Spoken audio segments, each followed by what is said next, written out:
Hey Cherokee, nice to see you guys. Good afternoon. I am Friar Tuck. This is my epoch, and okay. So if it becomes a little spotty as far as the signal goes and stuff like that, please let me know, guys. Ow. Because I've been doing speed tests and I've been kind of struggling to get any type of good up and down speed. My down speed's like meg and a half. My up speed's like 7 meg. So I mean, you guys shouldn't have any interruptions. But we also just had an outage with Facebook, Twitter, Instagram, and I don't know about you guys, but I've been noticing ever since the AT&T issue, my service has been really slow. And I'm not sure if it's my phone, if it's something else, if it's the location where I'm at, or anything else like that. But one thing is I've been noticing that things have been getting slow. Okay, so the title of today's live stream is staying dry when it's wet. I mean, we're not talking about, it's going to rain for a couple of hours. We're talking about it's going to rain for a couple of days. You still got to pack up your camp. You still got to move. Okay. Oh, wow. Okay, that's good to know, Cherokee. It's kind of hard, especially when you pack up your camp every day. When do you pack up your camp? And kind of how do you manage that? And I'll kind of talk about that a little bit, because I know that some people may be wondering that, especially if you ever get outside and you're like, crap, it's like this never ending monsoon. And this is like the second time I've got to deal with it. The first time, I was painting those trailers in St. Augustine not last year but the year before, right when I first got out here on the road. And luckily I was able to stay inside and stay dry, but it was like it rained for like 5 days straight. It just didn't stop, and it wasn't raining anywhere else except for where I was. And sometimes it makes me wonder, am I bringing the rain with me? Like, is there something going on with me to where I'm attracting it? Like, am I being a magnet for it? Because quite frankly, one of the things that I hate the most about being outside is getting wet, because it's a pain in the ass. It has a way of affecting you long term. Okay, and so in New Orleans, when it was raining, Sam got out from under cover and kind of, exposed me. I woke up, my sleeping bag, and everything I had was completely soaked. I spent probably about 4 or 5 hours partially drying it out. It took me a couple days to dry my stuff out completely. It was a real pain in the ass. And then, here in Meridian, which for those of you that don't know where I'm at, I am in Meridian. I made it here yesterday. We ended up grabbing an Amtrak. It was like $12, because I was looking at it, it's like, if we walked, because I already knew that the rain was coming. If we would have walked from Hattiesburg here, it's like 100 miles. We would have been stuck out in the middle of nowhere for about 2 days, and I really didn't have enough resources and supplies.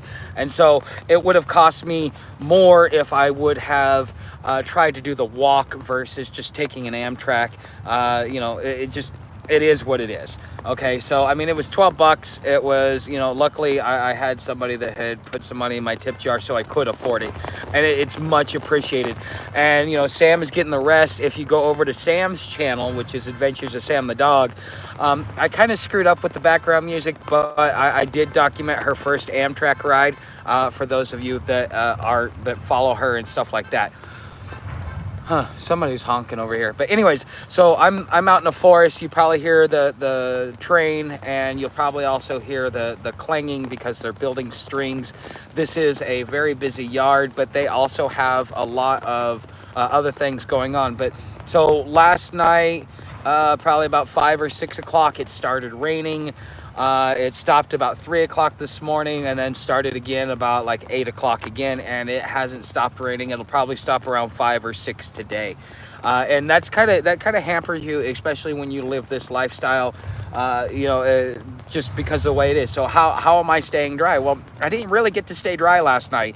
One of my spikes came out. I don't know if it was because of Sam, or if it was just because of how soft the ground is, because of how wet it is. But when one of those the corner spike came out, I ended up my whole hammock, including my underquilt, got pretty wet. That's actually what woke me up, was getting wet. And it's a serious pain in the ass. It sucks. It's not fun. And just get off me, moth. And so, with that being said, it's like, well, how do you stay dry? Well, you can't really stay dry as much as you would like to, especially if you're traveling and things like that. You can hunker down and do things like that. So after Sam and I went and did what we needed to do, so we got up, we went to the library. Well, actually, we walked along the tracks. I got to meet a federal rail police officer today. He ran my name, and I didn't have any warrants or anything else like that out for me, which I'm always happy about, because I've actually had this happen to me a couple of times, where I've had phantom warrants put out for me, that as soon as I appear before the judge, they're like, why are you here?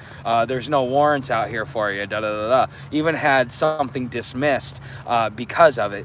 So we did that, and then we went to the library, and then we went over to the bum feed. They only feed like once a day here, and it is what it is, right?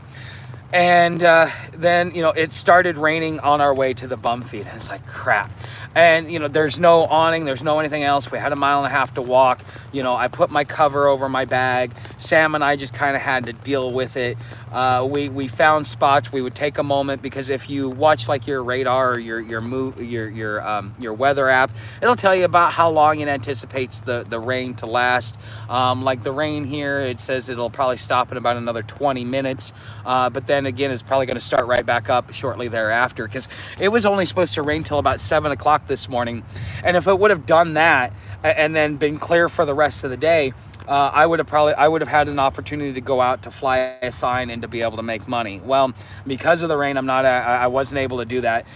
So if any of you guys would be willing to help me out through my tip jar, I need to buy Sam some food. We've got enough to make it through tonight.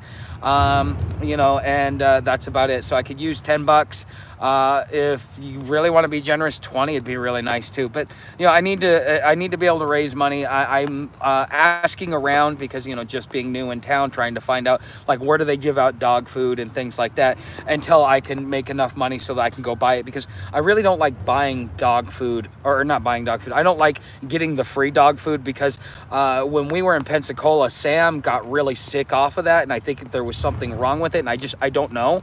But I do know that I prefer to go out and buy it, because at least I know I'm getting a good product. It's not spoiled, it's not gone bad, or anything else like that. So I prefer to be able to buy Sam regular dog food. But normally, like what we decided to do is after the bum feed, because there's really nothing else we can do. I can't go fly a sign, we can't go walk around unless we want to get completely soaked. So what we did is we came back to the spot we slept at last night. As you see, I'm under my tarp, and I'm gonna kind of, now that it's kind of it seems like the rain has stopped, I'll take you outside of the tarp. That way you can kind of see how I've got it set up.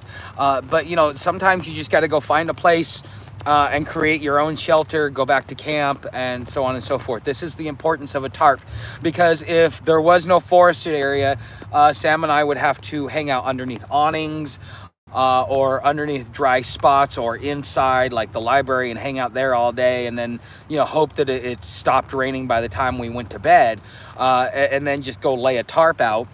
Or you can go into the woods and you could tie yourself up a tarp. So now that it sounds like the rain has stopped, I'm gonna take you guys out, and I'm gonna show you guys my tarp setup. So as you see here, I've got my string. So when I first set up my tarp, is I always create the ridge line. So as you see here, there's a little bit of give, okay, but I set this up, okay. So both sides, as you can see over there, so it's tied from one tree to another.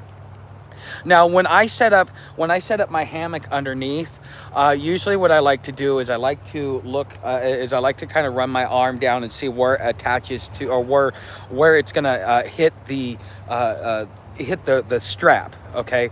But I like to see where it hits the strap, and then I try and make sure to mold it. Now, when you lay in the hammock, it'll actually pull it in a little bit more, and then as long as your buckle is underneath this, what'll happen is the rain will hit it, it will hit the buckle, and then it'll trickle down the slack of uh, uh, the strap.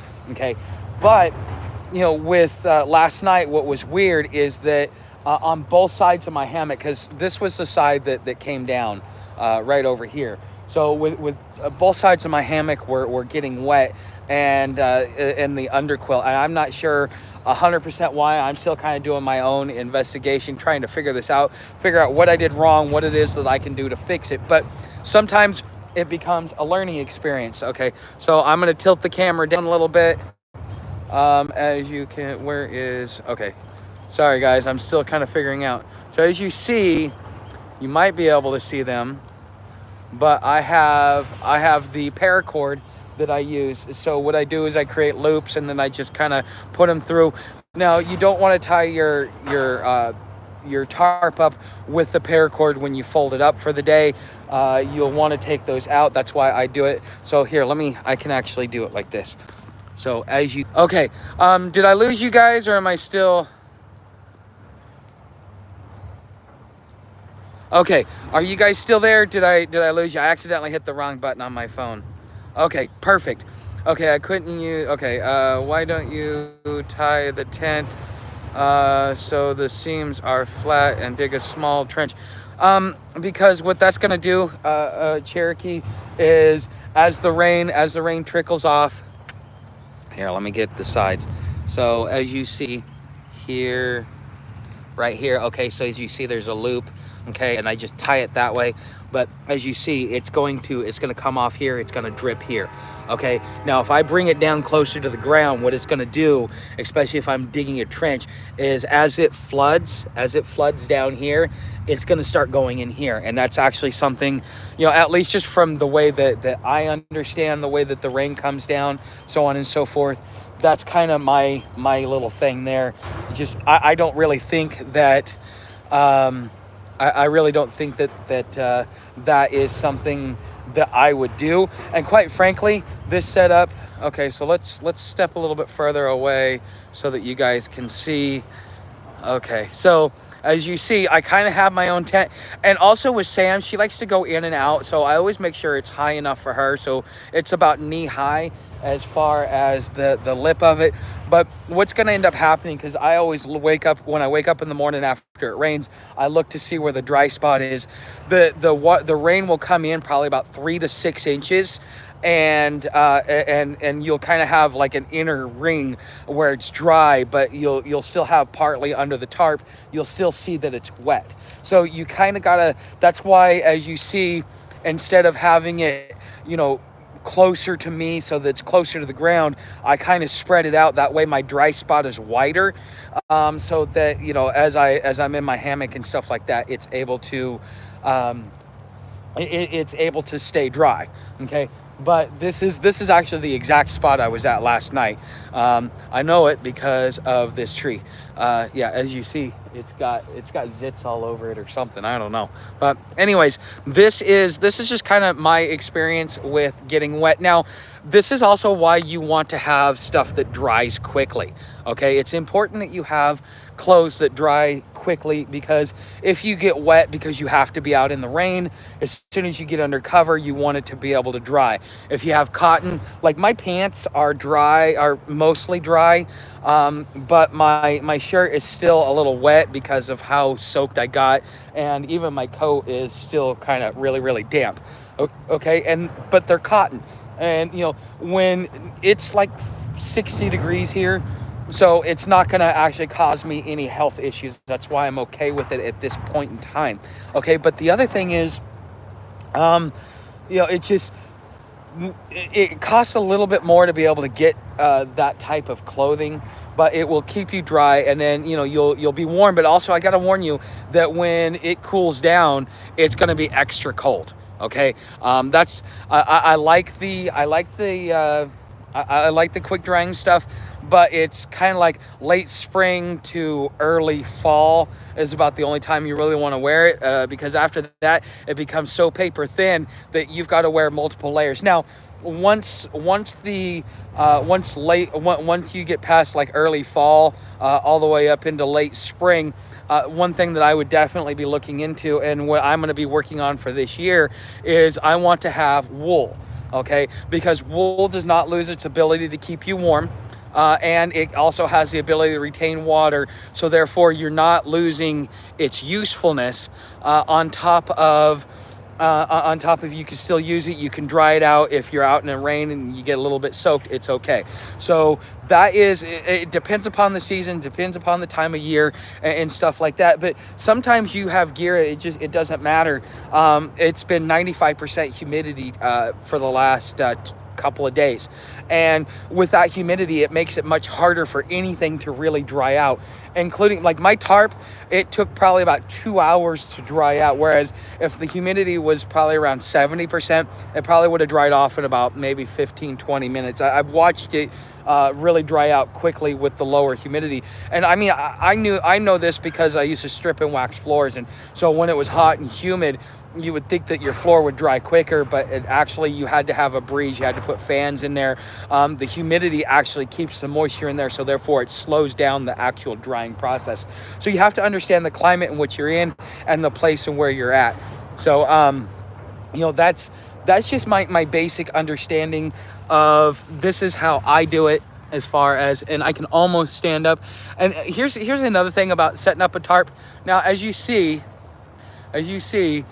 so normally, because I haven't set up my hammock, normally I have to really reach up here, okay? Because my hammock strap has got to go underneath this, and then this has got to go above my hammock strap. And your hammock strap should always be as high as you can reach, and then you kind of got to step up on your tiptoes to be able to put the your tie off for your your tarp, okay? Or whatever cover that you're using. Okay, and so that also becomes a little bit of an issue, but most of the time I still have to kind of hunch over a little bit, because, and I'll let you see it from a different angle. So look here, so you see how it dips down, okay? So part of the reason why it's dipping down is because the way that I put the spikes in, because I'm pulling everything tight because I want the tarp to be tight. As you see, now I lost one of my paracord straps, because normally I have 4 on each side, but this side only has the middle one, and as you see, the looseness there. So let me show you what it's like when you do it like that. So see, I mean, I could barely touch on it. So you got wind coming. It's going to have give, but too much wind, all of a sudden it's going to start pulling. Whereas if it's a little bit tighter, that means that you've got it in the ground much better. Now, when it does rain, you are also going to be worrying about how soft the ground is, because I checked the ground. We're not in sand anymore. We're not near the beach. We're not in the deep south like Louisiana or the Gulf, in the Gulf or anything else like that. We are farther north. So now we are in what is called the Black Belt. Now, it has nothing to do with race. It has everything to do with the soil. This is some of the most fertile soil in America. At least this is what I was told last year when I was on the Alabama road walk. Okay, so yes, the tarp is a 10 by 10. I'm in Mississippi. I'm in Sheridan, Mississippi. Yes, that's where I'm at.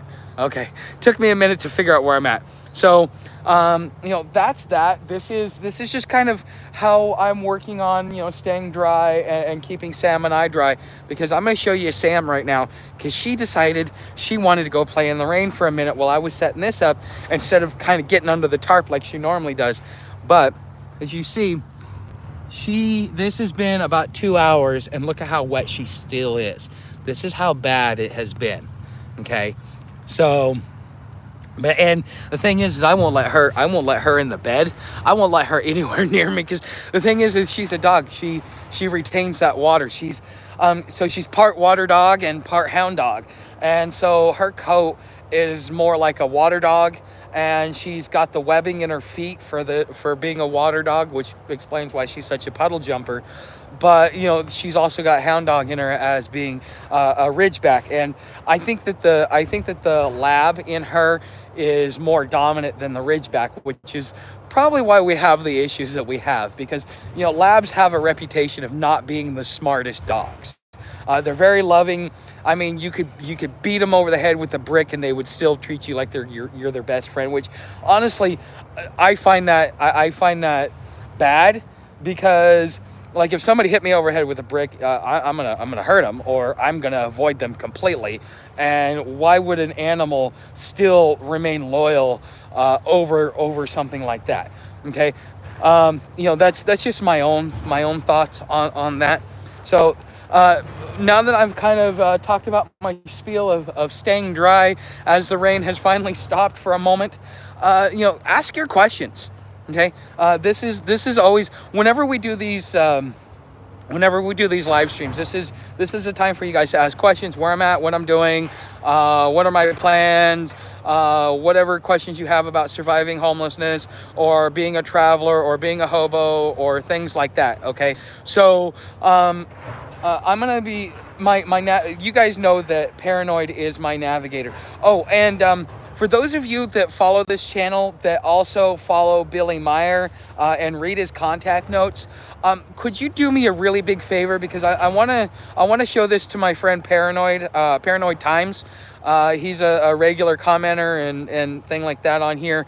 I think I even have him in my suggested my suggested channels.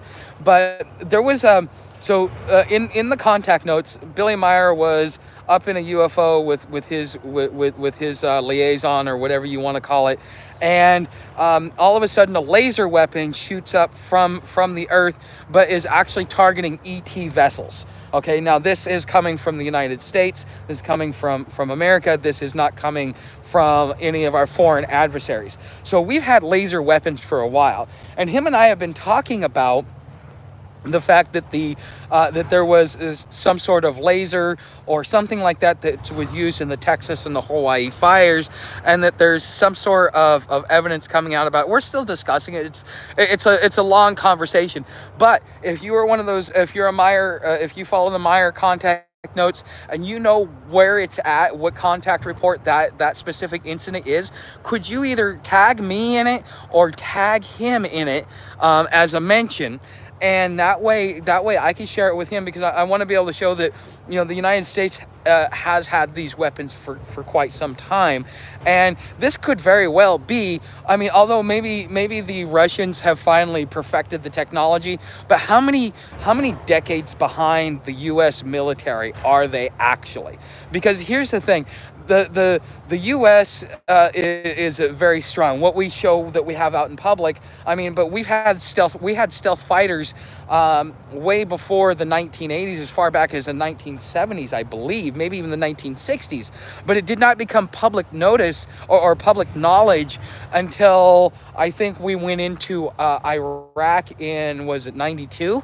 The first time, because I think that was the first time that those stealth bombers were actually used. Okay, and we showcased them at that point in time. And every time there's a new war, we get to showcase our new weapons that we've been hiding and keeping secret. They start to come out. Okay, and even those Tic Tac UFOs, those belong to us. Those don't belong to ETs. At least from what I've read. And you're more than welcome to disagree with me on this. So. Okay, so just with everything that's going on, we were talking about that, and I don't know a lot about what's going on in the Texas fires. I've been just told avoid it.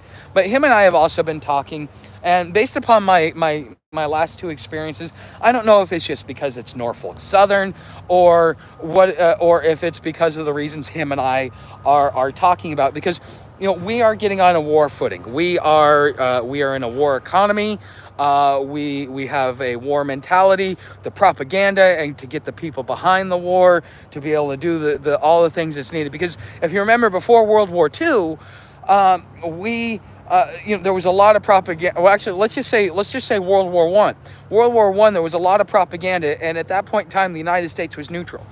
We were predominantly a German heritage nation, as far as the powers that be. And as a country, we would have actually sided with Germany, because that's who we were looking at as the ones in the right for what was going on.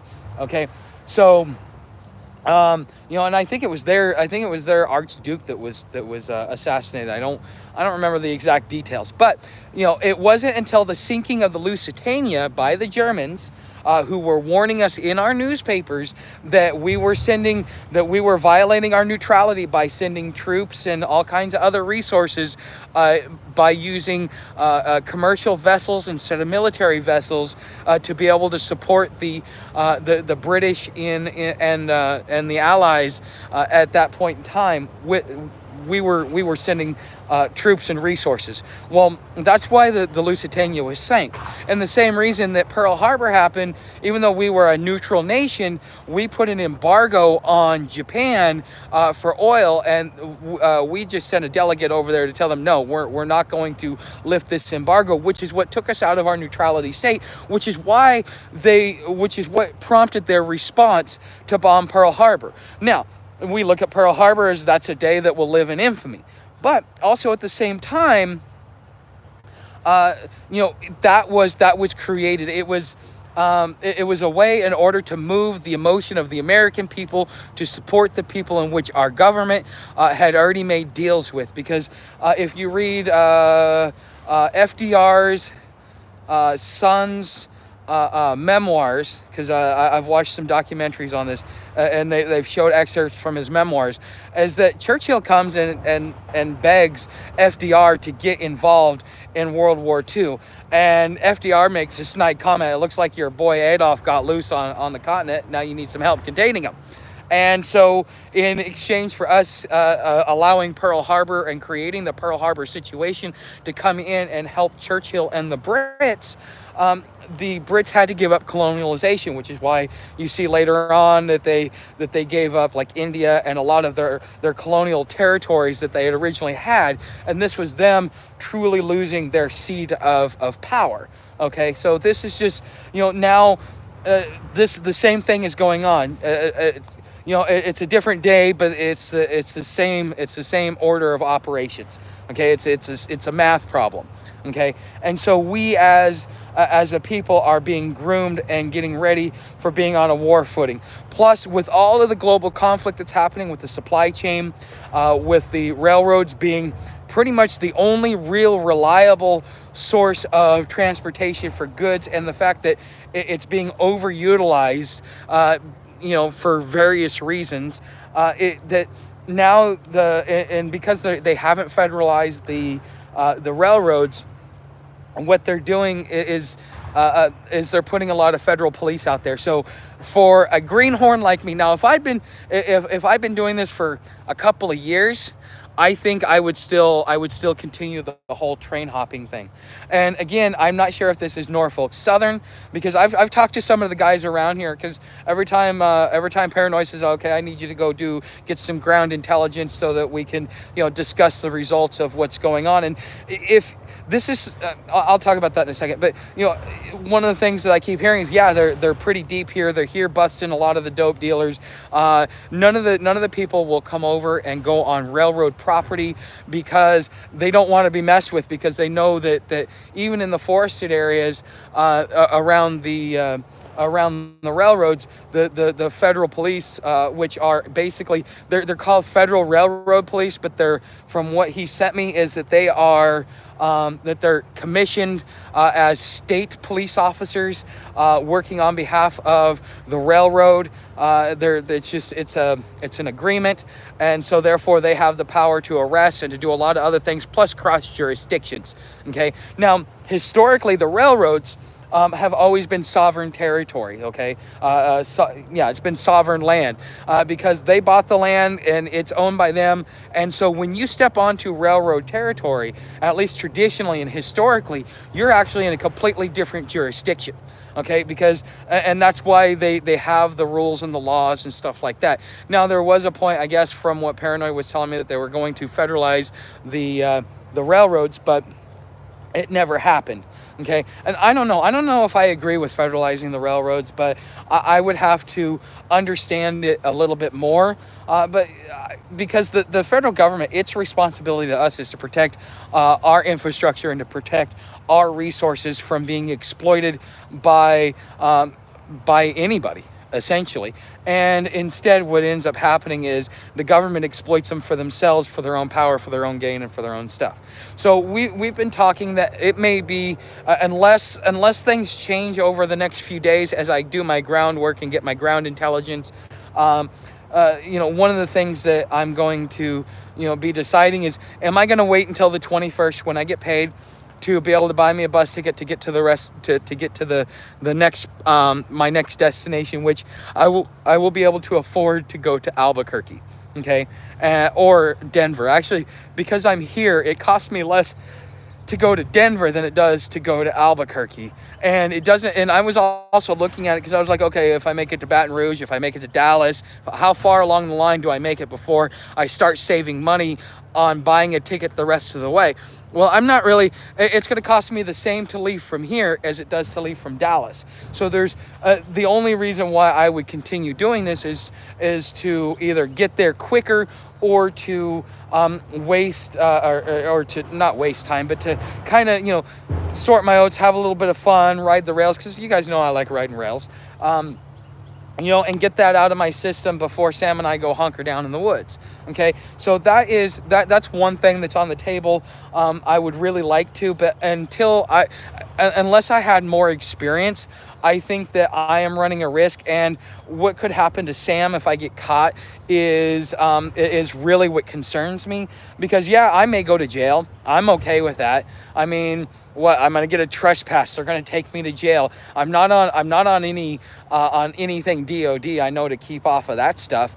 So, I mean, what am I worried about a trespass for? I mean, it's what, 20 hours of community service, slap on the wrist.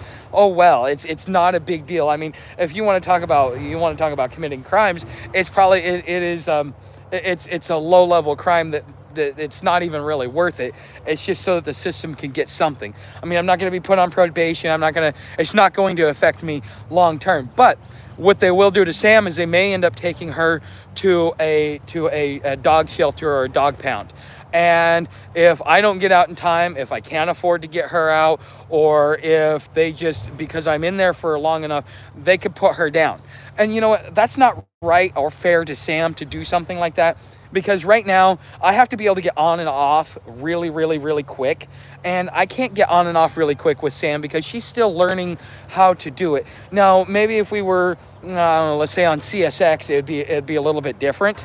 But, at least with Norfolk Southern, I know that there's a lot of eyes and a lot of cameras.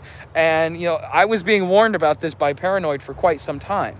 Okay, so, all right, let's go to questions before I go into the next part of my subject. Okay, the Ridgebacks get frustrated if they don't burn energy.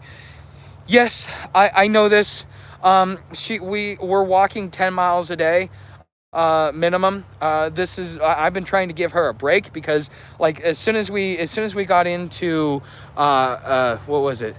As soon as we got into, Hattiesburg, she slept for 2 days because of the night ride that we did. Okay, so the Space Force has been really quiet for a new branch of military. Explain what you mean by really quiet and what would you expect from them outdoors. Okay, I got a sweet 1 ounce silver round of Pearl Harbor called Day of Infamy. Huh, okay, well that sounds awesome. How did the train warden find you? I heard they call them bulls. Yes, they are called bulls. Well, I was actually rail fanning it because I wanted to get me some B-roll, and I was looking at the westbound trains, and there was a Kansas City Southern, which was bought out by Canadian Pacific. So Canadian Pacific, Kansas City, CPKC is their tag. And so you had them pulling out westbound, and then you also had a Norfolk Southern that was congested waiting to go out, and I wanted to catch them coming at me, so I was down by the signal. Now, from what the bull told me, or from what the officer told me, is that specific area was really what they were keeping an eye on. and they were keeping an eye on it because of they had a new switch out there, because they were probably about to replace some rail, because switching tracks and things like that. And they've been having a lot of problems with theft and with trespassing, which means they've been finding a lot of train hoppers trying to get on around there. Okay, so they're kind of keeping an eye on it because of the theft and the train hoppers. Now there are other parts where I could get on, but you know what? I went under the bridge and I took some pictures and I took some footage and stuff like that, because I want to be able to have something not only for B-roll, but this is what I use to share kind of like what I'm seeing on the ground. Okay. So I was out in the open. I wasn't trying to be incognito about it. I wasn't trying to sneak on there. So they have an access road that goes beside it. I was off of the access road and I was still in a very open area, but because of of where it was, that was considered railroad property, and I wasn't fully aware of it. I thought I was off of railroad property, and he informed me. But again, we shook hands, said have a nice day. He was very kind and he was very polite. He was very respectful. He just wanted to run my name, make sure I didn't have any warrants, and make sure he didn't have to arrest me, because he had to log his interaction. I don't care, okay? As long as I got nothing out for me, I don't care. Run my name as many times as you want, okay? So, okay, so, but yeah, I kind of had to, I wasn't trying to be incognito. I was taking pictures of the rail workers doing their job, and I really wanted to be able to get something like that going, okay? So, but it is what it is, all right? Now, another subject that I want to cover, okay, is for those of you that are preppers that watch this channel, that are planning on possibly bugging out and things like this. Okay, one thing that has been a big thing for me, and Paranoid and I eventually one day we are going to collaborate, but between busyness and I'm always on the move, I don't really have much of an opportunity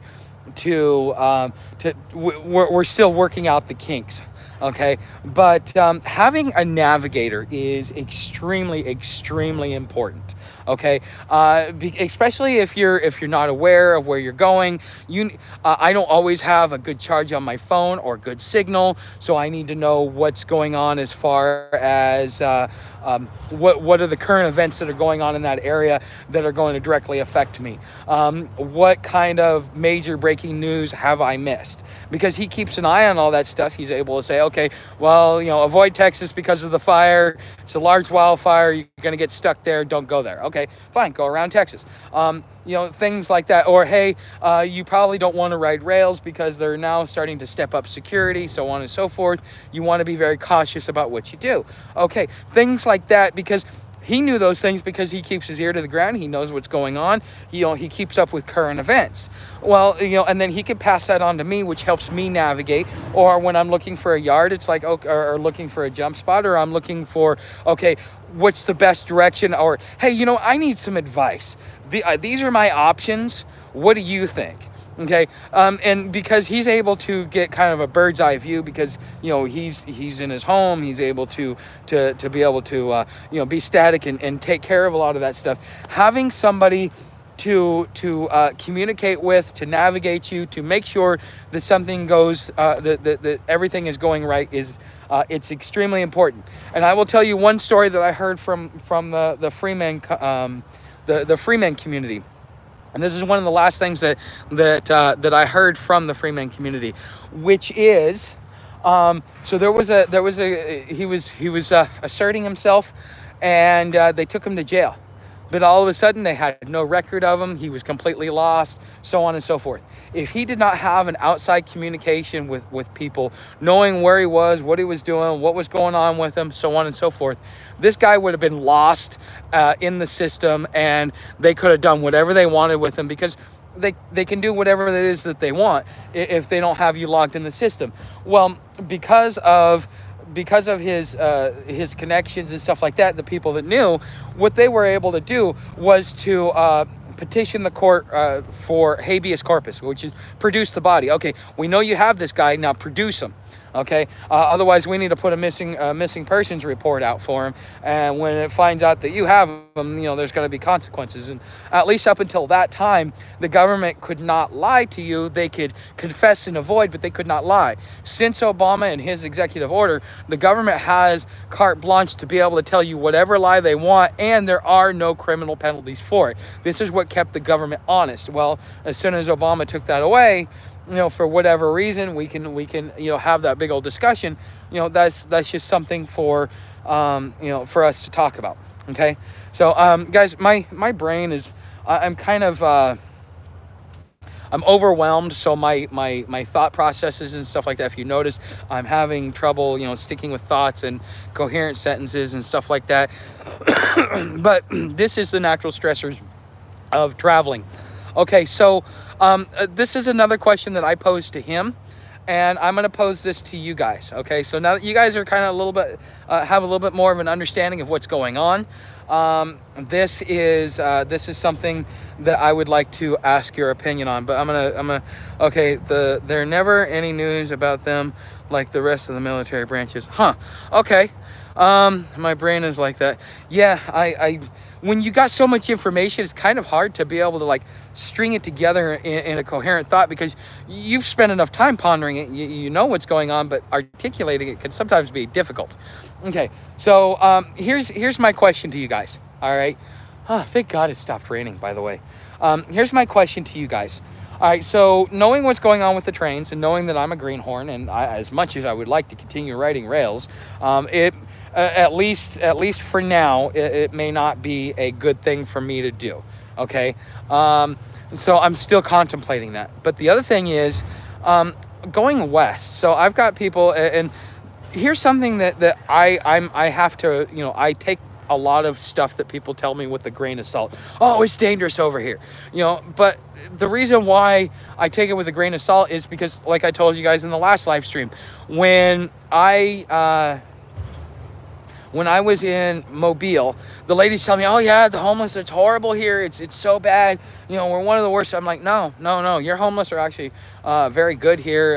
It's not nearly as bad. I could tell you like 5 other places to go that would make this look like a cakewalk, that make the homeless look like Boy Scouts here. Because quite frankly, as far as all the dumb stuff that goes on, it's not nearly as bad in Mobile as it is in, let's say, Gainesville or Orlando, or Pensacola was pretty good, or Jacksonville or Atlanta or Cincinnati, or see, there's a lot of places that are much worse than what it is. But people are so stuck in their bubble that they think that everything is, when they hear a news story, because it's propaganda, it's designed to get you to tune in to see what happens next. And so they got to create some form of intrigue, interest, paranoia, something like that, in order to keep you watching. It's part of the psychology of doing news media. Okay. And so when they tell you, oh yeah, there's been mass shootings, well, the question is, was it gang related? See, back in the day, they used to tell you, oh yeah, another gang related shooting. Well, gang related shooting. Well, I'm not hanging out with the gangs. I'm not interacting with the gangs. I'm not part of that community. So I'm not too worried about it. When they start walking up to regular Joe Schmoes, and it becomes so overwhelming that 1 out of 3 people are getting robbed at gunpoint, and there's nothing that's happening, well, you know what? That's a dangerous city to me. Okay, because when the average Joe has to worry about their safety, like what you hear about out of Chicago. But still, Chicago, it's certain areas, and it's based in, it's about the lifestyle you live in, the community in which you participate in. Okay, and so I mean, again, is Chicago really that dangerous? Well, it depends. What are you a white doper? Are you a gang member? Are you a criminal element? Yeah, it's dangerous for you if you live in that. Yeah, sure, not a problem. But is it dangerous for the average Joe? Well, it's getting that way, but it's not that bad. Okay, so when people start telling me, oh, it's dangerous, I kind of I always take it with a grain of salt, but sometimes I will hear things and I will get a little spooked. So I know what's going on in Colorado with the migrants, and they're forcing the migrants out, and that there's a lot of unaliving, and that there's a lot of essay that's going on there and stuff like that. It's making headlines. It's making the underground news. It's because it's newsworthy. People want to know, what the dangers are that they have to worry about. Well, you've got, now that Texas is doing what it's doing, even though it's a propaganda ploy, it has worked, because now the migrants are now going through Arizona, New Mexico, and California instead of going through Texas. So a lot of that has moved over there. So now, if I go over there and if I go into the Rockies, how much more dangerous is it going to be for me? Okay, am I running headfirst into a burning building, or am I running into a place where I think that I can be safe? Or so I have a couple of options, and I'd like to hear your opinion, which is, one, I could go meet up with Slack and Fishbone, and have them help me get over my greenhorn issues, and really kind of master the railroads. Okay, I could do that, but the thing is if I go do that, I'm going to do that for the I will do that continually until I can't do it anymore. And at that point in time, we will still be able to, stop off and jump into a forest and stuff like that, maybe even take some trails. But we're gonna spend the rest of our time just bouncing around the country, just trying to avoid as many hot spots as possible. That's option one. Option two, I go up into the Rockies. Okay. If I go up into the Rockies, like I said, there's some things that I've got to consider. There's some things that I should be worried about. Or I should just kind of keep moseying along. I can hitch, I can walk, maybe catch a train here and there. Just kind of keep moving at my own pace, in my own style. But the thing is that means I'm going to be tied from city to city as far as the things in which I can do. Okay, so. For those of you, there's 21 of you in here, and I would love to see 21 pieces of opinion. What is it that you guys think I should do? What is it that you would do? Okay, because when I'm given too many options, I become very indecisive. It makes it very, very hard for me to make a decision when I have more than you got A and you got B, and they're very different. But when I got A, B, C, and there's nuances and some gray area, it becomes harder and harder for me to make a decision, because I don't want to make the wrong decision. I don't want to spend too much time pondering it, because hesitation can be fatal. Okay, so risk of being arrested, don't chance it. Yeah, especially with the homeless camp. So one of my subscribers, and you've probably seen it in the comments, one of my subscribers is telling me that Florida just passed a bill that says that they have to put all the homeless in camps. If they're not going to provide them shelter, they need to start they're going to start forcing the cities to start doing things like that. Well, if that's really what's going to happen, what this is going to do is it's going to propagate to the rest of the United States. As the homeless problem expands, as it becomes a bigger issue, the ability to kind of blend in with regular society and not look homeless is going to be more important in the next few years, in order to keep yourself from being sent to these camps, than it would be, than it is right now. Right now, I could walk around, I could think yeah, exactly. Here comes FEMA. Okay, so anarchy. A lot of times you can overthink, and that's my problem. I am a thinker, so I tend to overthink. Okay, so again, it's like, what do I do? I mean, it seems like the more this escalates with everything that's going on, the president should have a responsibility to get the homeless off the streets. It's not the president's responsibility. He's the commander in chief. He is essentially a 5-star general that handles our domestic policy. Okay, that's it. That's really what the command, that's what the president is. That's what George Washington was. That's why he, that's kind of the way that he molded the office. Okay, so with that being said, hey, what's up, Crocky? With that being said, it's not the president's responsibility. It is actually, if you really want to know whose responsibility it is the local community's responsibility. Okay, not only is it the local community's responsibility, it's also the responsibility of the local religious organizations, because that is their primary focus here in, at least in our society, the way that we have it set up in the Western Christian world.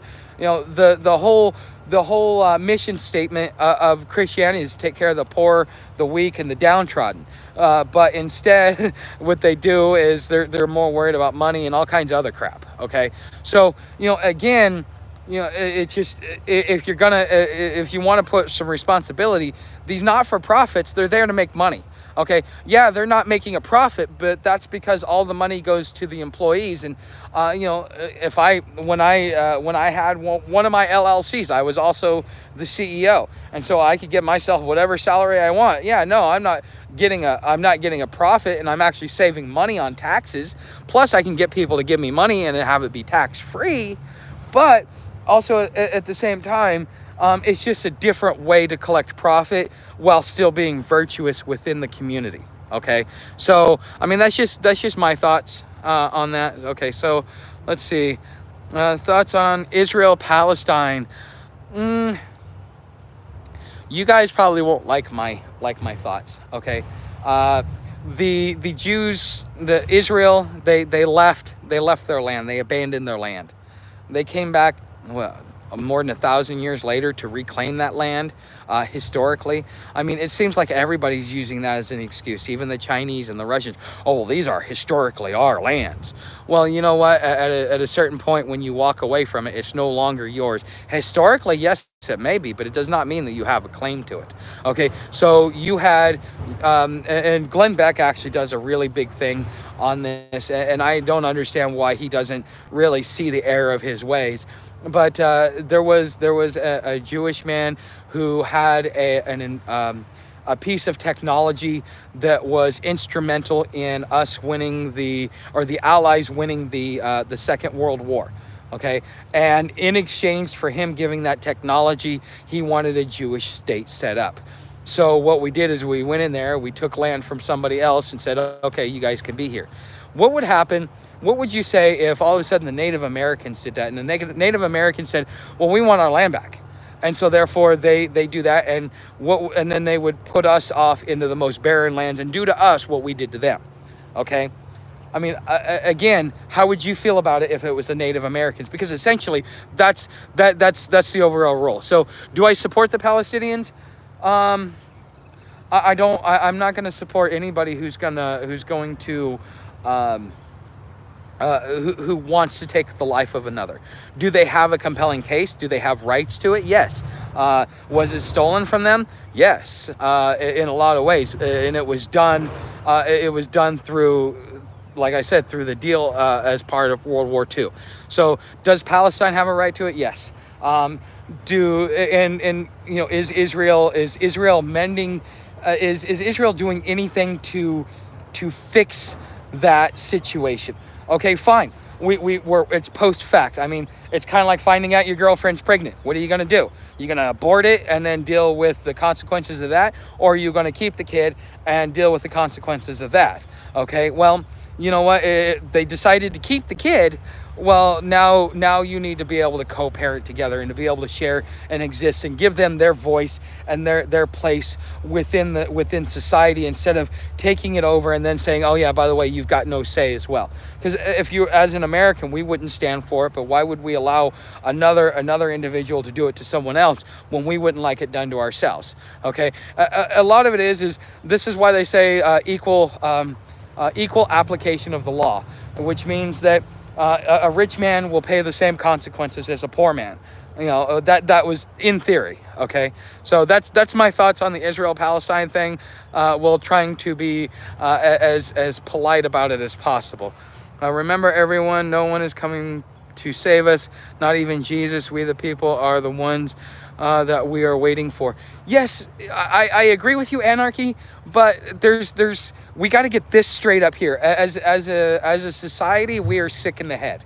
I mean, this whole gender crap, the woke mob, the left wing woke mob, the right wing woke mob. The fact that we refuse to listen to each other, the fact that we refuse to be able to find common ground, the fact that we can't trust each other, we're allowing ourselves to be divided.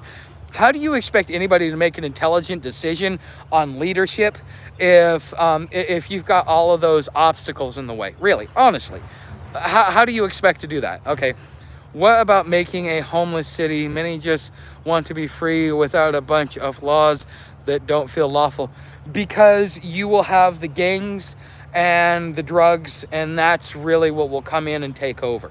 And then you will have you will have not really anarchy, but you will have something that is worse than that. Okay, because anarchy is not bad. Anarchy, people will paint it bad because they like authority. We're an authoritative society, but anarchy isn't really bad. It's you're accountable for your own actions. You do what you do, and there are the laws of nature that are much higher than the laws of man. Okay, so I'd find an area deep in the woods, set up, learn to track, cover your tracks, then make a small garden of potatoes, beans, and squash. Yes, but where do I do this at? Because, I mean, East Coast, it's pretty congested. West, it's not, that part of the reason why I wanted to go west was because it's not congested. I mean, even if I went out on the Pinhoti, I mean, that's one of the least popular trails. I'm still going to run across people. I'm still going to have travelers come by. And then also I'm living on trail, which then if one of them gets a wild hair up their ass and decides to be a Karen, I could be in an issue. Or if they come by and say, oh, I'm hungry, I'm going to take all your food. Oh, I'm going to take all this. Somebody must have left it behind. Oh, it must be another hiker box. Okay. So that's something to consider. Okay. James wanted pure religion and underneath before God. Okay. Okay. Sweetest victory. Okay, but the local community doesn't have the money to facilitate it like the president has. Really? Where do you think the money comes from? Okay. Why do you need to pull money from Kentucky to take care of an issue in Texas? Okay, it's the community that has to deal with it, and it's not about money. It has nothing to do with money. Money is the scapegoat. Okay, what really, if you want to fix homelessness, okay, first of all, you got to treat people with dignity. All right, you got to be able to accept that some people want to live outside. Okay, but if you allow communities to be created and you allow them to be policed for safety reasons, you have a trash pickup, you have certain resources and stuff like that. Like the churches feed. The community people see you, they feed. Things like that. I don't think that you need to take money from one to take care of another.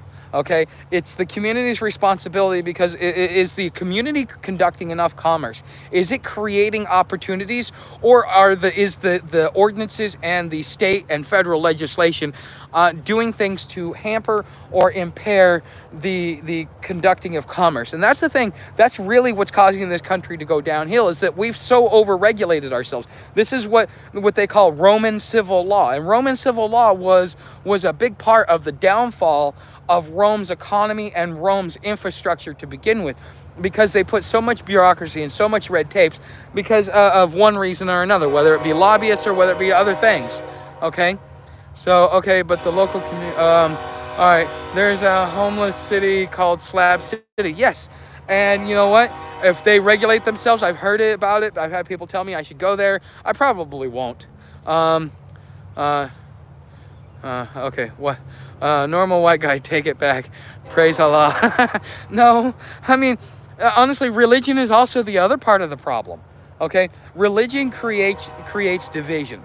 Okay, we are all created by something, some intelligent design. I'm not a religious person. I think that religions are the problem, but Do I acknowledge that there's intelligent design? Yes, I do. There's proof of it. This universe has to operate on some sort of mechanics. That's why you have things like quantum mechanics, and you just have mechanics. Okay, there are mechanics of the universe, and when you understand the mechanics of the universe, then you understand the intelligent design. And it does not need religion, a savior, a heaven, or a hell, or anything to be able to understand that. Okay. So don't risk the dog's freedom too much. I would hitchhike every now and then, train ride. Corrupt cops in ransom towns may let you pass because of the dog. Bulls at the rail yard won't let the dog free. Yeah, and that's really extract. That's what I'm really worried about. You know, I mean, Sam doesn't need to pay the price for my consequences. I'm paying the price for her actions, but that's also because I'm her caretaker. Okay, I have. It's my duty. It's my obligation, and by fulfilling those duties and obligations, I retain certain rights to be able to discipline her and to be able to conduct the way that she acts in some way. But I mean, she's a dog. She has the right of free choice, and no matter how much I want to have control of that, I can't. It's impossible. That's the one right that you are born with, that you cannot give, that cannot be taken away and can only be given away. Okay. Okay. So I'm just curious, what exactly has Israel done for the American people to be an ally? We're a Christian nation. And you know what? Up until, what was it, like the 1930s or 1940s, the Catholics and Jews were heavily hated in this country. There was a lot of animosity and a lot of the reasons why they hated the Jews was because they killed the Messiah, and the reason why they hated the Catholics was because of their history and everything that they'd done. But the Catholicism is Christianity. If you want to know what Christianity is in its purest form, look at Catholicism, because they are the ones that started it. They are the ones that outline the rules, the doctrine, the beliefs. You've got you've got 2 councils of Nicaea. Okay. So you could find a farmer that you could negotiate staying on their land in exchange for work. That's what I'm trying to do here in Maryland right now. I just go from campsite to campsite or on local trails. You know what? I had a farmer tell me in last year when I was riding bike, because he called my bike the Biden-mobile. I still laugh at that. That's funny as hell. Okay, when him and I were talking, okay, he was like, you got most of the people that come through are meth heads, and you got a $250,000 piece of equipment to a $500,000 piece of equipment, and you don't want some tweaker to do it. And plus, with automation right now, the farmer goes and buys a tractor. The tractor will do everything for him. Why does he want to hire somebody? He would rather be cautious and ensure his own financial freedom than he would to trust it to someone else. Okay, so but good luck with that. I hope it works for you. If it works, tell me how it worked. I'd like to know, because I wouldn't mind going and working on a farm or a ranch. My mom's second husband was a rancher, and we lived on a ranch for a couple of years. So it's the domestic Jewish community in the U.S. who are the staunch supporters of Israel. Well, of course. I mean, you're an American. You're going to support America. You're a Christian. You're going to support Christians. It's tribalism. It's the very core of what made us into communities is tribalism. You are on fire, brother. Well, thanks, Jason. Dr. Ahmed, okay, you spoiled so much truth and facts in a span of only 10 minutes. Well, I try. I mean, I'm not as... If you guys think that I'm intelligent now, you should have seen me how intelligent I was before my brain damage, before I got CO2 poisoning. Because, like, as you see, like, I have trouble doing certain things, and you'll notice that the longer I do these live streams, like as time-wise, so we're getting up on over an hour now. Okay, the longer I do these live streams, the more my brain kind of breaks down and I start having trouble even communicating. So don't forget, you like and subscribe to the channel. Will be more attractive to the opposite sex. Jeremy, I love you, man. You are awesome. You always got a quick comeback. And you know what? Here's something funny. So if you look at that little button that you're supposed to push, okay, the sub button. Now, when I say the word subscribe, it's supposed to animate. That's a new feature that YouTube has done. So when I say subscribe, tell me, does it animate? I'd be curious. So government is a religion. Yes, it is. Politics is a religion. Okay? I mean, we have turned it into a religion. You got the religion of the left and the religion of the right. And both are wrong because they're both authoritarian. They just have different ways of doing it. One wants to do it by state and one wants to do it a different way. Have you been doing any temporary work? Haven't had an opportunity to. Honestly, I'm always on the move, and I've been on the move for so damn long. And when I was in the cities, I tried to do a little work here and there, but nothing ever really came of it. But yeah, it'd be nice to be able to have somebody pay me $100 to go do a couple days worth of work for them. It honestly and psychologically, it'd make me feel better about myself because I love work. I am my biggest flaw in life is I'm a workaholic. So I've been looking at, so people talk about animal abuse and stuff like that. So I started looking up what animal abuse is. And one form of animal abuse is called neglect. Okay, that means you tie your dog up outside and you never go outside. You barely even feed it. You just let it fend for itself. You just keep the dog tied up. It doesn't get any human interaction. Okay, that's neglect. Well, I don't do that to Sam necessarily, but I'm so busy with everything that I do with the YouTube channel, with navigation, with traveling, with gathering resources, that sometimes I feel bad. It's like, Sam, I'm sorry, I want to play with you. I just don't have time.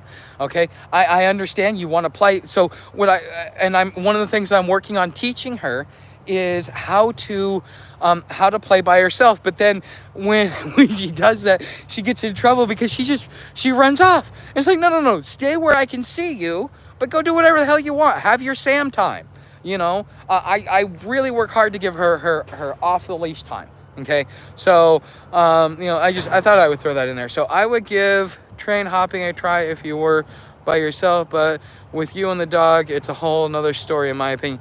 I agree. Okay, Tuck, where are you at, brother? I am in Meridian, Mississippi right now. Okay. Okay, Rebecca, I'm feeling great. So, hey, if any of you guys would like to help me out today, I do need to make at least $10 so that I can go buy Sam some dog food. Down in my tip jar would be highly appreciated. Her dog food costs about $6. And then, with the fees and everything else like that, I might have like $2 or $3 left over to grab myself something to eat. So if any of you guys could help me out in my tip jar, would be greatly and strongly appreciated. Okay, okay. How am I feeling? I'm overwhelmed. I'm exhausted. I'm ready to settle down. In your opinion, do you think that anti-Semitism is still present within the white American population? Anti-Semitism? Okay, anti-Semitism means anti-human. Okay, anti-Semitism does not mean anti-Jewish. Somebody took that word and twisted it. If you go look up the actual definition of anti-Semitism, it means you're anti-human. It means you hate humans, which most anti-social people are anti-Semitic, whether you want to agree with it or not. Okay, if you're anti-social, it means you don't like people. I hear people all the time tell me, oh yeah, I like dogs more than humans. I think we should get rid of all the humans and just let the dogs rule the world. That's anti-Semitic. Okay, that is anti-Semitic. Being anti-Jewish has nothing to do with Semitism. It has nothing to do with the human race. Okay, it has to do with the culture, and then you have to start looking at it. What are their actions that actually brought them to be able to think and do things like that? Okay, why do we feel this way about it? What was it? What was the chain of events that led us down this road? Okay, so thank you, thanks, Dead America, much appreciated. Okay, what are the things that brought it? So, is anti-Semitism a white thing? No. You see, here's okay. Having Sam has taught me a lot. Okay, I will not tell you. So, you guys have heard me talk in other videos. My grandfather, he was born in like 1924 or 1927.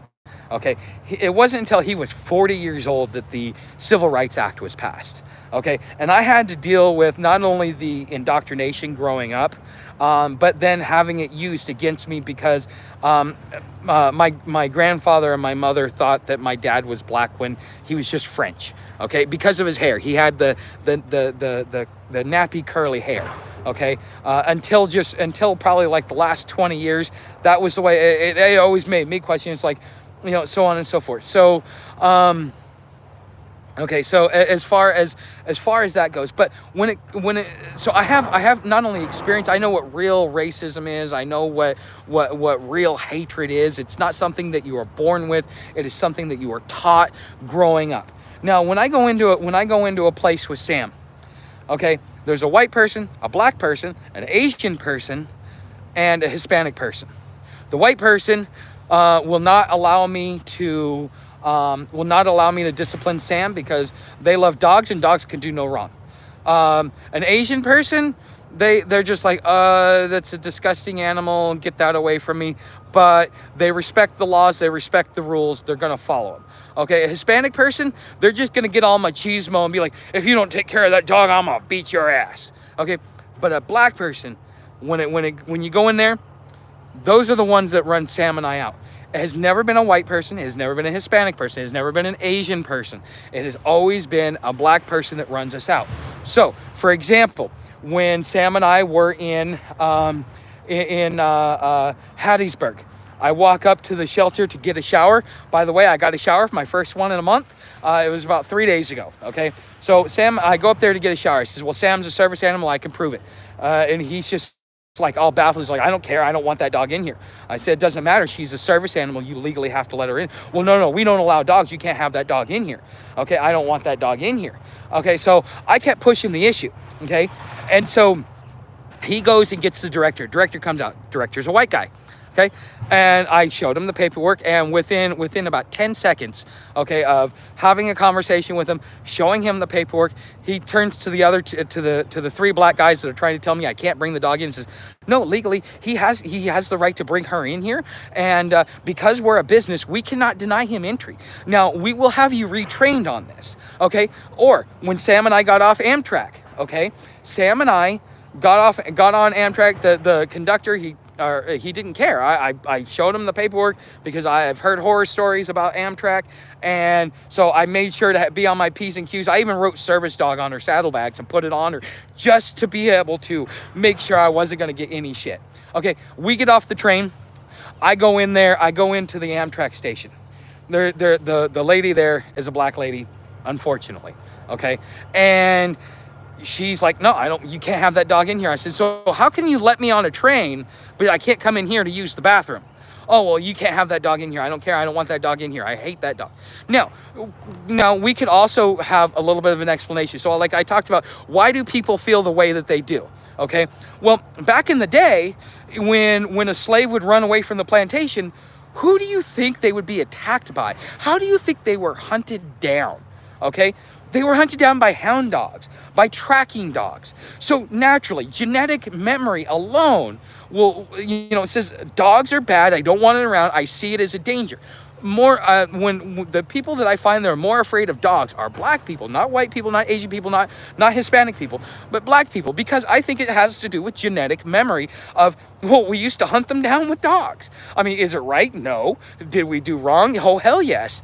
But, humans have been cruel to humans for thousands, if not millions of years. Okay? Now, I know a lot of you guys might not like that, so on and so forth, but, and so on and so forth, but this is something that really, really bugs me, because it's like, it's like, how is it?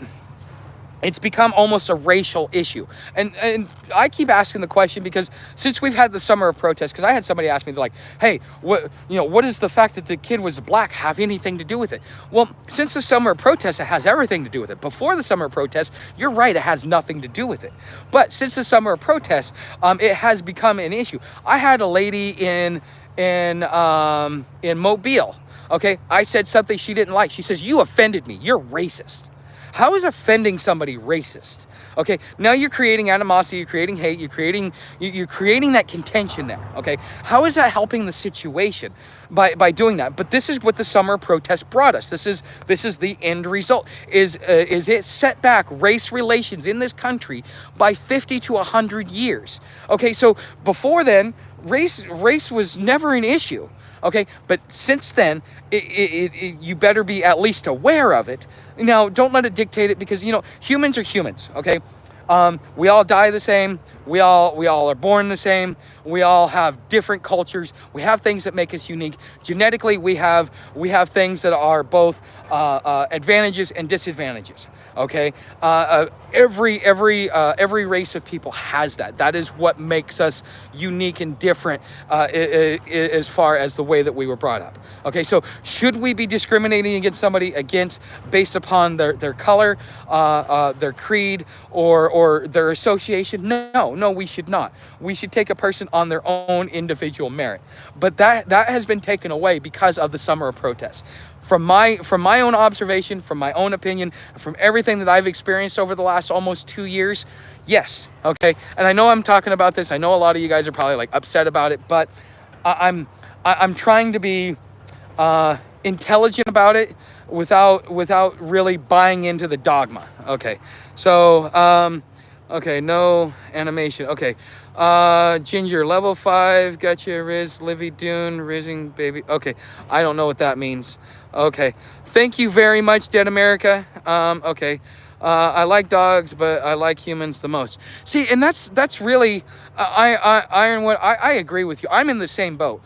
I think that animals should be respected as much as humans, but understood that they have a different role in nature than we do. They are the worker bees of nature, including Sam, because I watch her. She chews up all the sticks. Well, that's something that nature needs to be able to constantly regenerate itself. Whereas our job as humans is to be the caretakers, to make sure that the dogs can do that, to make sure that the squirrels could do that, to make sure to care for the habitat of our planet. Okay, but we've gotten away from that because we think that we're above it, and I think a lot of that has to do with religion. Okay, Don, thank you very much. By the way, hello everyone. Okay, okay. Name a car for an edit. I don't know what you mean, bro. I'm Hispanic. Okay. Okay, so Anarchy Television, the whole world is a plantation. You know what? And this is something that people don't understand, and I've tried to get them to understand it, but I don't think they do. Is this? Okay. Let me go back to it. The whole world is a plantation. Okay, so the American Civil War was brother turning against brother. Okay, father against son, son against father, mother against daughter, daughter against mother. Okay, we were willing to snuff out our own family members. Okay, we were willing to, in the name of an ideology that we believe that all men were created equally on this planet and on any other planet in this universe. Okay, and we were willing to sacrifice life, blood, and treasure to be able to do that. Okay, but what we got in return was, in order to give the slaves to get them off of the plantation, they just changed the plantation. Okay, so it becomes, if you guys have ever heard the Jones Plantation article, that's perfect. It's actually talking about politics and using that as an example, but that is kind of the way I see the world, is that we moved from one plantation to another. So in order to free one people, we enslaved all of us. Okay, and nobody really understands that. So now we're all in it together. Okay, so all right, Dead America, thank you very much again. Okay, please say this, Squimble. Why? Okay, the word slave comes from Slav. They are white people. Okay, did not know. Someone give me the context real quick. Okay, calm down, Pappy. Okay, I'll give you $100 if you say gang gang. Okay, there you go, gentleman bug. I said it. I said gang gang. All right, Dead America, super chats take a while to get to him. The best way for him is the tip jar. Yes, correct, Jeremy. That is very correct. Too much dip on your chip. Okay. At least I think it is how it works. Thank you. I did not know this. Dead America, thank you for helping this man out. Yes, thank you guys. Okay, I think dogs can help guide you through the spirit realm, and cats are the gatekeepers. You got to prove it. You know, that's the thing is if you want to know, if you want to understand intelligent design has to be proved. Okay, you have to prove it. It can't be a belief. A belief is a presumption of facts, and a presumption is like assuming. It makes an ass out of you and me, and you might be wrong. But when you can prove something as a fact, then therefore it is truth. Okay, so and again, anarchy, I tell you, you'd have to prove it. Hello from Ireland. Hey, what's up, big country? Okay, I wish we could send more. Well, hey, thanks, man, much appreciated. Payouts are monthly from YouTube, and they take like 30%. Correct, Jeremy. Joining Patreon helps too. Yes, I actually, because of the way the economy is going right now, I just lost two subscribers. I think one of them I kind of pissed off, which I'm okay about, and the other one I know for sure because we've had to talk about it. Is it has to do with economics, and you know, it's something that is going to affect us all. But you know, people like me that are on the edge of everything, we are really going to. I mean, I don't know. It's going to. It affects us quicker. Like I'm like with my business, I was in business for 6 years. Okay. Well, I just reached the 5-year mark, but most businesses, you got to survive 10. Okay. Because it used to be 5, but now apparently it's 10. You need to be able to survive in order to ensure. So, and probably in 10 years, you need to have your business for 20 years to ensure its survival. That tells you how bad our regulations and our economy is here.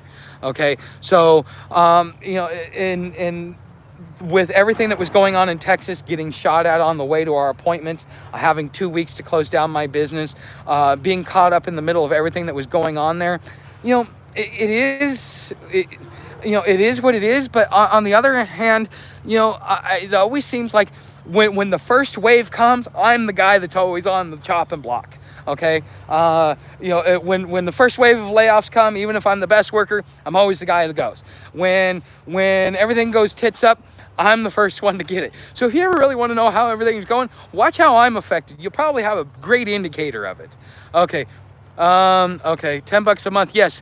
Joining Patreon, I would really love to explode my Patreon. So, because when I get to a point where I have 20 paid members, what I'm going to start doing is I'm going to be doing one live stream over here a week, and I'm going to do one live stream over there a week, and I will probably do my live stream over there on a weekend, because I know that's when most people are off, unless you guys give me a better day, because and we will have talks about different subjects and stuff like that. But eventually what I want to do is I really want to move as much of my viewers and my subscribers and my audience over there, because there's going to come a day when YouTube goes away and the ad revenue goes away. 1, 2, with all the censorship, if you're not behind a paywall, you can't say the things that you really want to say. Why do you think I've been very careful in how I articulate and how I use certain words? Because using certain words will get this video either demonetized or pushed out completely. Okay, so you know, things like that. The Patreon is my safe zone where I can really tell you guys what I'm really thinking, what's really going on, and kind of give you guys the nuts and bolts. But then again, if you're over there, tell me what it is that you guys are really, I need, because it seems like a lot of people come over there just to, you know, okay, I'm going to support Tuck because, you know, I believe in what he's doing, and, you know, I think he's a good guy, and so $10 a month, yeah, sure, something for something, at least I'm not just giving it to him for free or whatever. And I totally agree with that. I think that's a perfectly fine come from, okay? But you know, I noticed that a lot of people do that, but then it makes me wonder, it's like, is anybody actually watching my videos? Is anybody actually learning anything from my content? What is it that you want to learn from my content? Or is it just a way for you to make donations? Well, one of the things that I've started doing, is they have a shop on there now. And if you want to do one-time donations and stuff like that, but you still want something for something, you want quid pro quo, well, I have started uploading pictures there. I've got some of my older pictures, and so if you want to send like $10, or you can get like there's a couple of pictures that are like $3 and $5 and $10 and $15 and stuff like that. And as we go along, I'm going to start uploading more content there, because one of the things that, for some of those that have also left, they said, well, the only reason why I subscribed is I wanted to help Tuck out for 1 month, and then at the end of that month, they cancel it, and I'm sitting there thinking, cool, I'm growing. Oh crap, they just wanted to help me out. And honestly, it would be better if you went to the shop versus just doing a subscription, because if you just want to do a one-time help, because then you can get some pictures, you get rights to it, so you can use it however you want, commercial rights, whatever. Okay, so the word comes from Slavs. We're only second to black people in being enslaved. They had the richest guy in history, and one of his main sources of income was selling his guys to the Arabs. Okay. What do you think about Bohemian Grove? Well, Alex Jones did a good job exposing it. So what if our leaders are pagan? I don't really care. Their religious belief, that's the great thing about this country. You have the right to believe whatever the fuck you want. I mean, and I'm saying it exactly like that. You want to believe that one day pigs will fly out my ass? Well, you know what? You believe it. You have the right. You're an American. You have the right to believe whatever the hell you want. Okay, but does it affect me? I don't care. I don't care what your spiritual beliefs are. That's yours. That's personal. That's your own personal journey. I have no say in it. I don't understand your experiences, which led you there. Okay. Now, some of the nefarious stuff that was going on there, well, you know what? That's par for the course. Okay. Gang. Okay. Whatever. What's your opinion on the Israel? Okay. I've already talked about that. Das Aknis. I don't know what that means. I know a little bit of German, but not that much. I'd be afraid to see you in the woods alone right now when I'm most vulnerable and sexually exploitable by the park in Arkansas, Narville at... Okay. Whatever that means. Okay. It's called the sentence principle. Galileo was a great man. Okay. If you get the chance to read Willie Lynch letters, How to Create a Slave. Huh. You know what? I don't have a lot of time. I'm always on the move. You guys don't realize, like, being out here, you're a busy person, okay? You're a very busy person, okay? And so having time to be able to sit and read and stuff like that. Now, if I settled down more, if I stayed in places longer, if I had the time, but I'm working on creating, when I'm not moving, I'm creating content. When I'm not creating content or moving, I'm sleeping or, having something to eat. Okay. So I don't really get a lot of personal time. I am more busy now than I was no, actually I was just as busy now as I was when I owned my janitorial business. So doing a live stream over there might be more people on Patreon. You might have the plan backwards. I don't know. I just thought weekend or evening for me if I want to chat. Okay. That works, Jeremy. But the thing is I got to make sure that I have the right software for it. American Nutter. Okay. Thomas Sowell has a great book on slavery in the U.S. and around the world. White people do not know that all races had slaves. Shocks me. Ever hear of a one-eyed Charlie that had black and white? No. No, never heard of that. No, it's not winter here. It's the low for today is 60 degrees. Okay. The low for today is 60 degrees. And the high was supposed to be like somewhere around the high 70s. And in a couple of days, it's going to be the 80s. This is the South where, by the 1st of March, actually by like the last week of February is really when the heat starts coming, the humidity starts coming, and you experience an earlier spring in the South than you do in the North. Okay. I will subscribe you if you tell me my name. Muhammad from Iran. Here's the thing, guys. You guys are gonna, you guys want to put like stipulations and stuff like that on it. Like, if you do this, I'll subscribe. No, I don't want your subscription then. If you're gonna do that, no, I don't play that, because that in a way is a power trip. It's a psychological ploy for I'm sure you guys could, after everything I've said, you guys probably understand this a little bit more.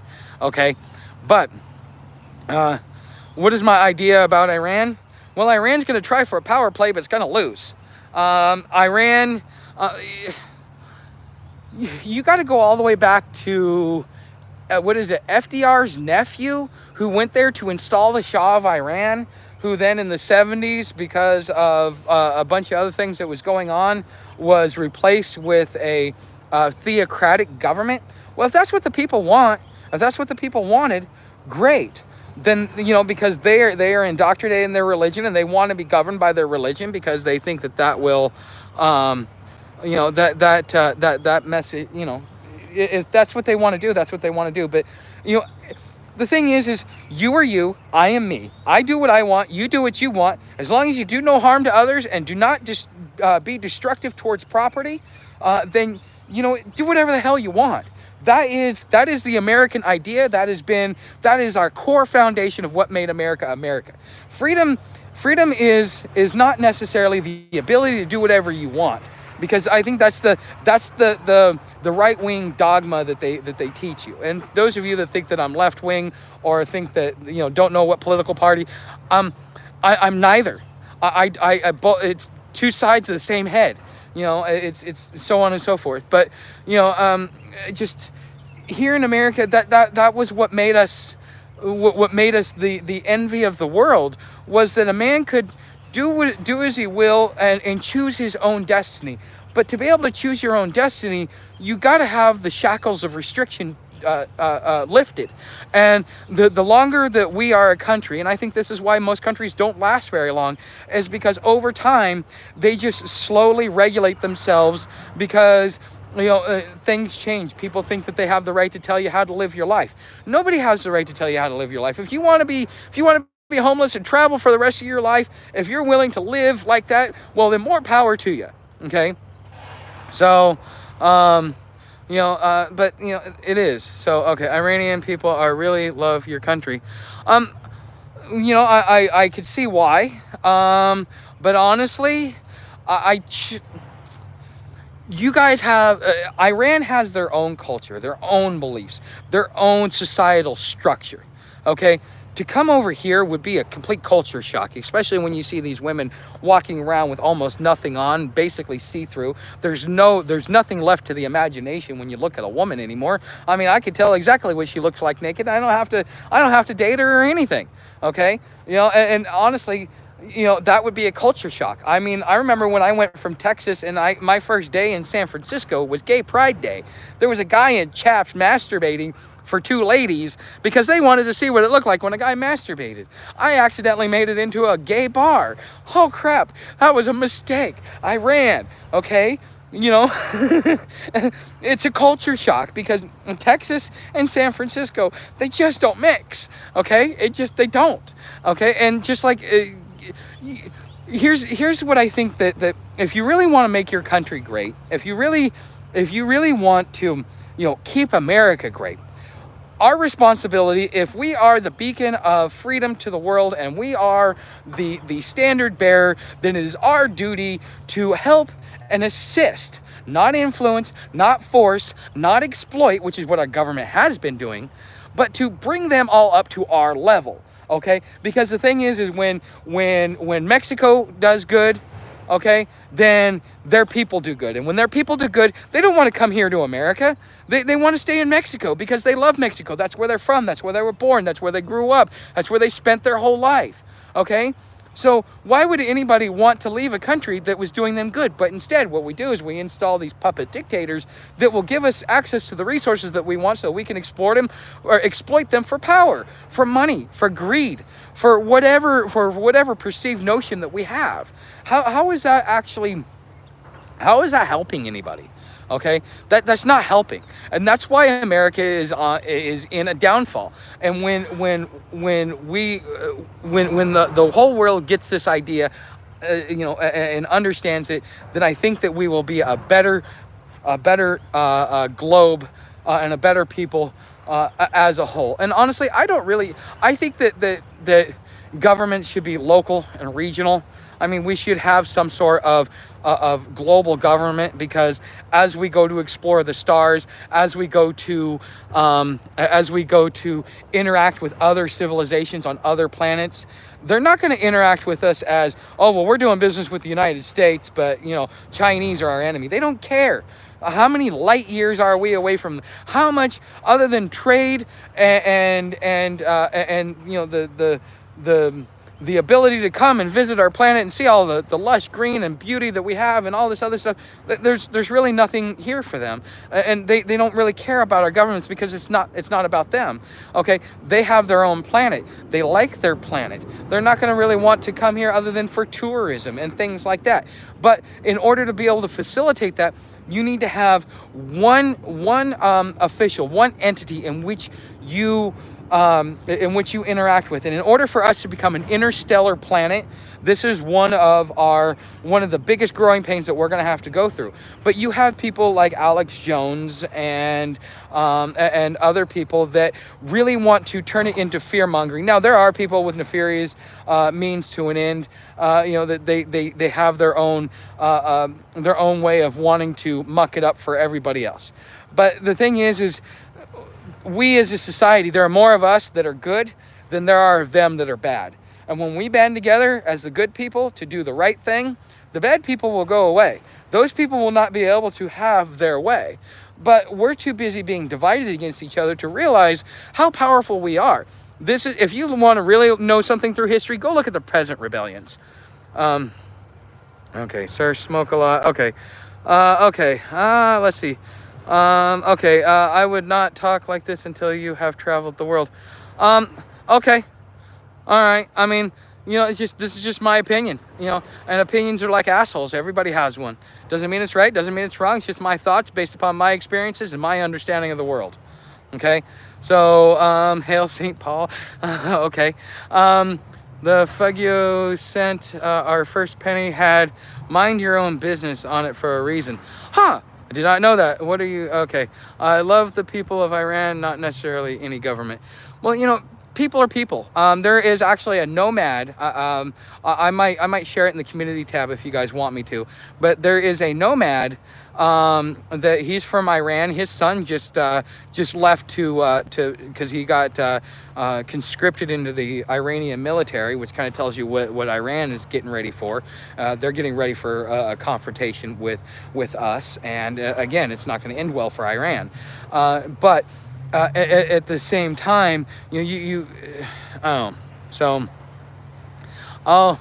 no, okay, so I hate iron government. Okay, YouTube takes 30%, super chat says, how do we donate to you? Okay, if you go down into the description, there is my Cash App, and then there is also my PayPal. Most people do through PayPal. I like it when you do it through Cash App. It is the most cost effective, because I pay for $20, 35 cents to do a deposit into my account, versus $1.50 through PayPal. And you got to realize, this is another thing that's really hurting the economy, is that you have so many of these companies that are nickel and diming you at every step of the process. You may put $20 in there, but because it goes through here, and then it goes through here, and then it goes through here, and then it goes through here. By the time it actually gets to my bank account, I only have 15. Okay, so all these other places, and then I got to pay taxes on that $20. Okay, so 119 countries they have been kicked out. Okay, do you love Iran? I do not. Oh, okay, so he's asking. I don't care. Iran is Iran. I don't care about Iran in the sense of you do you and I'll do me. The tip jar is in the comments. Okay, Jeremy, thanks. Wake yourself, look up Paul Miller and awaken. Okay, your land. Okay, so we are not your enemy. So I can use the PayPal jar. Yes, you can, Wheels. They want you killing each other, dude. Here's the thing. what was it? There was a when I was a kid in the early 90s. There was a movie. It was called what was it? The Three Ninjas or whatever. It was about three kids and their grandpa. It was kind of a spin-off of Karate Kid. So if any of you guys like that movie, that was one of my favorites. But it essentially the grandfather in one of the movies, he sits there and tells the kids, he's like, look, he has him go and get 3 twigs. And so he takes one of the twigs and he breaks it. He says, so alone you are vulnerable. And then he takes 3 twigs and he tries to break it. He says, but together you're invincible. Okay, and because of how hard it was to break the sticks. The thing is they want us to be single sticks. We are easier to control, easier to manage, and so on and so forth. And you know what? When you've got like 5% of society that is ruling the world, and the other 95%, well, in order to keep the other 95% in line, you've got to do some things that are just not appropriate. Okay. Well, what do I think about Poland? Poland is Poland. Okay. Okay. Poland is great. You know what? I've met a Polish person when I was, he was an immigrant when I was in San Francisco. Polish people are awesome. They like to drink though. I've got some friends that I can introduce them to now that they could see who would drink who under the table. But yeah, Polish people are very kind, very simplistic. They're not used to the fast and complicated lifestyle that we have here in America. And so watching him having trouble to transition, that was kind of interesting. But he also, because he was an immigrant, he also told me one thing that to this day still irritates me. And whenever I see an immigrant, this always runs through my head. But he went down to one of the gas stations that was owned by other immigrants, and because he was an immigrant, they felt that they could be open to him, and he felt the need to be able to tell this to me. He's like, the funny thing is these people, they're coming here, they hate your country, but they hate your country, but they love your money. That's why they're here. And if it wasn't for the money, they wouldn't even come. Okay, so and I've had other people tell me, oh no, that's not true. I think that depending upon what part of the world you're from and what interaction you've had with America, it is what it is. So, yeah, that's just my thoughts. Okay, so we are coming up on almost 2 hours, guys, and I got like 30% of my battery left, and my brain is about to fall. Is going really, really bad. Okay, do you like Hattie Chupin? Okay, my man sent you $100. Thanks, Wills, much appreciated. I saw it come in. Thank you very much. Enjoy the rest of your day. I need to run. I'll catch you in the replay. All right, so to those of you guys that put in my tip jar, thank you, much appreciated. Sam and I will definitely be able to eat tonight. I think after this, I think I'm going to take a few minutes to get my brain straight. But okay, so I'm going to go ahead. I'm going to start closing up. Thank you for your time and spreading your knowledge. Hey, so feel free to leave me comments in the comment section if you have topics that you want me to talk about. Now, I know a lot of people are preppers, and what I always tell preppers is that the homeless are a reflection of what you would look like when you were when SHTF happens. Okay, which means there's a variety. There's very different people. Okay, so I talk about prepping issues. I talk about homelessness. I talk about traveling. I am a nomad. I'm always on the move. I mean, last November, I left Cincinnati. I made it all the way down to Florida, and now I'm in Mississippi. And I've spent a couple months here and a couple months there, and moved large distances pretty quick and stuff like that. So, if you guys really want to know where I'm at, I always put the location of where I recorded the video. So that you guys can keep track. Maybe you should start, pull up a map and start putting pins in everywhere I put it in. But yeah, I've been all over Florida. Let's see, I did Florida, Georgia, Alabama, Mississippi, Tennessee, Kentucky, Ohio. I know I've missed a couple, and I've done that in about 1.5 years. So, all right. And, Longboard, thank you. Much appreciated. All right, guys. So you guys know how to help the channel. Become a subscriber, become part of the community.